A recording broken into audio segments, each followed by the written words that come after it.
अस्सलाम वालेकुम dear students. आप लोगों की सेहत व सलामती के लिए अल्लाह ताला से दुआ गो हूँ। अल्लाह ताला हम सबको अपने हिफ्ज़ व अमान में रखे। आज हम डिस्कस करने जा रहे हैं flow of materials and energy in ecosystem, chapter number 16, biology 10th। Ecosystem के अंदर जो एनर्जी है या फूड रिसोर्सेज हैं या जितनी भी chemical form of energy convert हुई होती है फ्राम सोलर एनर्जी, वो ट्रैवल करती है और उसका फ्लो हमेशा यूनिडायरेक्शनल होता है, मतलब बैकवर्ड नहीं आ रही होती वो। लाइक प्रोड्यूसर्स एनर्जी को प्रोड्यूस करेंगे from sunlight and then pass करेंगे अगले लेवल पे। तो हर जो फीडिंग लेवल है उसको हम लोग कहते हैं ट्रॉफिक लेवल। ट्रॉफिक बेसिकली हम फूड से इस वर्ड को लिंक करते हैं, तो हम कहते हैं ट्रॉफिक लेवल। ऐसा लेवल जहाँ पे इकोसिस्टम के अंदर कोई भी ऑर्गेनिज्म फीड कर रहा है। प्लांट्स क्योंकि खुराक को खुद से सिंथेसाइज कर रहे हैं, इसलिए इनको कह रहे हैं प्रोड्यूसर्स। और हर्बीवोर्स डायरेक्टली प्लांट्स को खा रहे हैं। कार्निवोर्स फीड कर रहे हैं हर्बीवोर्स के ऊपर, और डीकम्पोजर्स देन डीकम्पोज कर देते हैं हर्बीवोर्स को और कार्निवोर्स को। और देन जो जितनी भी मिनरल्स होते हैं उनको दोबारा ऐड कर देते हैं सॉइल के अंदर। तो यह है ट्रॉफिक लेवल, कि जहाँ पे इकोसिस्टम के अंदर कोई भी इंडिविजुअल स्पीशी फीड कर रही है। The first trophic level is made of producers, the second of primary consumers and so on. तो स्टूडेंट्स, आप लोगों ने प्रीवियस लेक्चर में ये भी देखा था कि हर्बीवोर्स को हम प्राइमरी कंज्यूमर कहते हैं, जबकि कार्निवोर्स को हम सेकेंडरी कंज्यूमर कहते हैं। फिर कार्निवोर्स के अंदर आगे फर्दर क्लासेस थी, primary carnivores, secondary and tertiary carnivores. तो जो फर्स्ट लेवल है ट्रॉफिक लेवल, वो बनाएंगे प्रोड्यूसर्स। उसके बाद जो दूसरा है वो प्राइमरी कंज्यूमर, और तीसरा सेकेंडरी कंज्यूमर, या जिनको हम लोग क्या कहेंगे, carnivores. Flow of energy. Flow of energy in ecosystem कैसे हो रही है? The flow of energy in different trophic level of ecosystem is unidirectional. मतलब आपको नजर आ रहे हैं ना एरोहेड्स, सोलर एनर्जी से देन प्रोड्यूसर्स, देन प्रोड्यूसर से हर्बीवोर्स, देन कार्निवोर्स। तो ये एरोहेड्स आप लोगों को बता रहे हैं कि जो एनर्जी का फ्लो है वो किस तरफ जा रहा है। एनर्जी का फ्लो यूनिडायरेक्शनल है। The following is an overview of the flow of energy in an ecosystem. तो ऊपर जो डायग्राम बनाई हुई ना आप लोगों के पास 16.2, इसी को नीचे थ्योरेटिकली एक्सप्लेन किया गया है। हम उसको रीड आउट करते हैं तो डायग्राम की समझ हमें यहाँ से आ जाएगी। The sun is the primary source of energy for all ecosystems. Sun primary source of energy है तमाम इकोसिस्टम्स के लिए।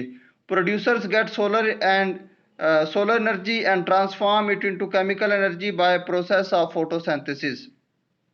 प्रोड्यूसर्स क्या कर रहे हैं? सोलर एनर्जी को हासिल कर रहे हैं और उसको केमिकल एनर्जी में चेंज कर रहे हैं एक प्रोसेस के जरिए, जिस प्रोसेस को हम लोग नाम देते हैं photosynthesis. Photo mean light, synthesis mean तैयारी। मतलब हम किस चीज़ की तैयारी देख रहे हैं? फूड की।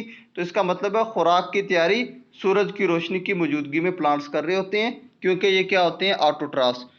They store this energy in their tissues and also transform it into mechanical and heat energy during their metabolic activities. वो उस एनर्जी को, अब स्टूडेंट्स याद रखना है कि जो 1% है वो आगे मूव करती है और रिमेनिंग जो 99% है वो डेसिपेट हो जाती है। मतलब जो डेक्ट रूल हम इसको कहते हैं, डेक्ट रूल। डेक्ट रूल को मैं आगे चल के आप लोगों के साथ एक्सप्लेन करता हूँ, लेकिन यहाँ पे जो बात कह रहा है कि जो एनर्जी है जो उसको एनिमल्स क्या करते हैं? Producers get solar energy and transform it into chemical energy by process of photosynthesis. अब नेक्स्ट लाइन में वो क्या कह रहा है? They store this energy in their tissues and also. अब उसका 10% ये अपने टिश्यूज के अंदर स्टोर करेंगे और रिमेनिंग जो 90% होगा वो क्या कर देंगे? Transform. And also transform it into mechanical and heat energy during their metabolic activities. तो मेटाबॉलिज्म के अंदर हमने ये देखा था कि catabolic and anabolic reactions are collectively known as metabolic reactions.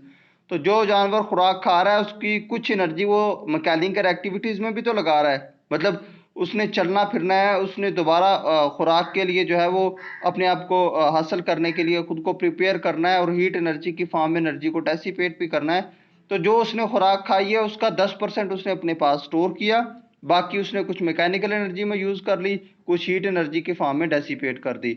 अब जो अगला एनिमल इस पे फीड करेगा वो भी इसी तरह से करेगा।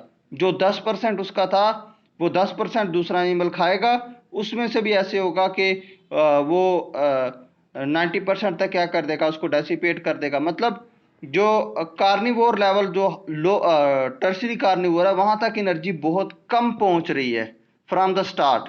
प्रोड्यूसर सबसे ज्यादा एनर्जी ले रहे हैं from solar energy. The energy in producers tissues flow to herbivores. अब प्रोड्यूसर के टिश्यूज ने जो एनर्जी स्टोर की हुई है वो किसके पास जाएगी, हर्बीवोर्स के पास। व्हेन प्रोड्यूसर्स आर रिटर्न, जब प्रोड्यूसर्स मतलब प्लांट्स को हर्बीवोर्स खाएंगे तो प्रोड्यूसर्स या प्लांट के टिश्यूज के अंदर जो एनर्जी उन्होंने स्टोर कर रखी है, अब आधी तो एनर्जी उन्होंने क्या कर दी, डेसिपेट कर दी हीट एनर्जी की फॉर्म में। हीट हमारी बॉडी से कंटिन्यूसली क्या हो रही है, रेडिएट आउट हो रही है। तो आधी एनर्जी तो उन्होंने वहां पे लगा दी, आधी उन्होंने अपने चलने फिरने में खर्च कर ली, और कुछ एनर्जी जो बची थी, जो स्टोर की थी, वो एनर्जी क्या ले रहे हैं, हर्बीवोर्स उस पर फीड कर रहे हैं। Herbivores transform it into mechanical and heat energy. अब हर्बीवोर भी तो कुछ एनर्जी चलने फिरने में ज़ाया करेंगे और कुछ हीट एनर्जी की फॉर्म में डेसिपेट कर रहे होंगे into their environment, mechanical and heat energy during their metabolic activities and store the rest into their tissues। और बाकी जो बचेगी हर्बीवोर्स की तरह, वो अपनी टिश्यूज में क्या करेंगे, स्टोर। कार्निवोर्स ईट हर्बीवोर्स, कार्निवोर्स हर्बीवोर्स को खाएंगे एंड गेट एनर्जी, और वहां से एनर्जी हासिल करेंगे। They also use it for their body activities and store the rest in their tissues.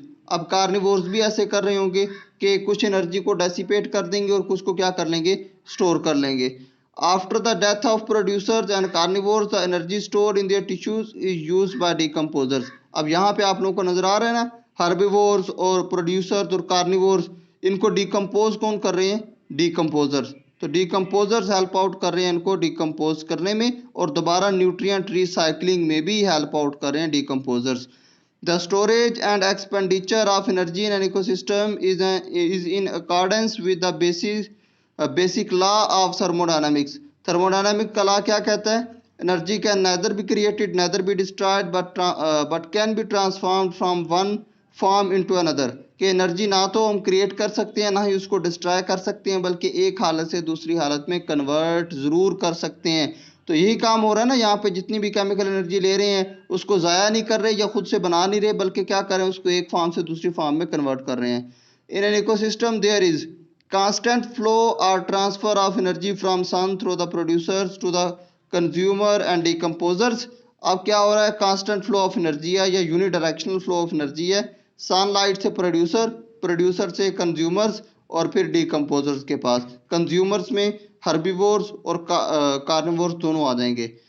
A significant decrease in useful energy during transfer of energy at each trophic level.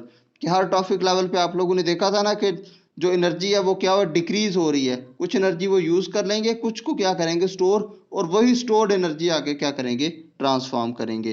तो ये थी हमारे पास discussion about flow of minerals and energy in ecosystem.